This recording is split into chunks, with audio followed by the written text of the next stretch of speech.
Hi అండి అందరికీ. ఇవాళ నేను పుదీనా పచ్చడి చేస్తాను.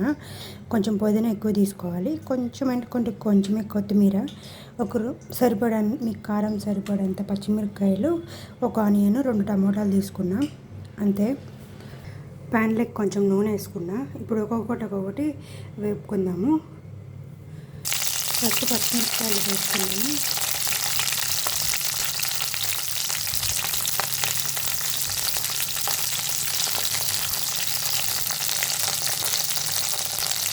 ఇక్కడ పచ్చిమిరపకాయలు కొంచెం వేగిపోయినాయి కదా, ఇప్పుడు టమాటాలు, ఆనియన్ కూడా వేసుకొని వేసుకున్నాం.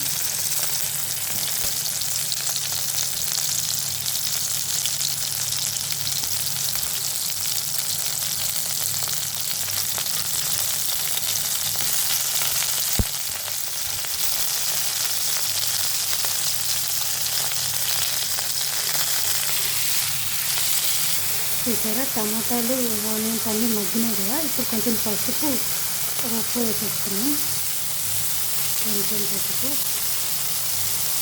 పసుపు నేను ఇంట్లోనే తయారు చేసుకుంటాను, అందుకే వస్తుంది. జీలకర్ర కొంచెం వేసుకుని కలుపుకోవడమే. అన్నీ వేగిపోయినాయి. ఇవి పక్కన పెట్టుకొని పుదీనా, కొత్తిమీర వేసుకున్నాం. దీంట్లోకి కొంచెం నూనె వేసుకున్నాం. పుదీనా వేసేసుకున్నాం. కాడలతో సహా వేసుకోవాలి, అప్పుడే టేస్ట్ వస్తుంది. కొత్తిమీర కూడా ఒకసారి అంతా మగ్గిపోయింది కదా, కొంచెం మగ్గాలి. మగ్గిన తర్వాత దించి మిక్సీ వేసేసుకోవడమే. స్మెల్ మాత్రం సూపర్గా వస్తుంది. కొంచెం చింతపండు వేసేసుకొని కలబెట్టుకొని ఇంకా కొంచెం ఫ్రై చేసుకోవాలి. మర్చిపోయినా నీళ్ళు కొంచెం కరివేపాకు కూడా వేసుకున్నా, మీరు కూడా వేసుకోండి.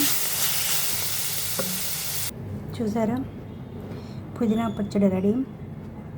టేస్ట్ మాత్రం సూపర్గా ఉంటుంది. ఒకసారి చేసుకొని తినండి. సంగట్లకైనా బాగుంటుంది, మెతుకులకైనా బాగుంటుంది. ఒకసారి చేసుకొని తిని నచ్చితే కామెంట్ చేయండి, లైక్ చేయండి, షేర్ చేయండి అండ్ సబ్స్క్రైబ్ చేయండి. ఓకేనా, బాయ్.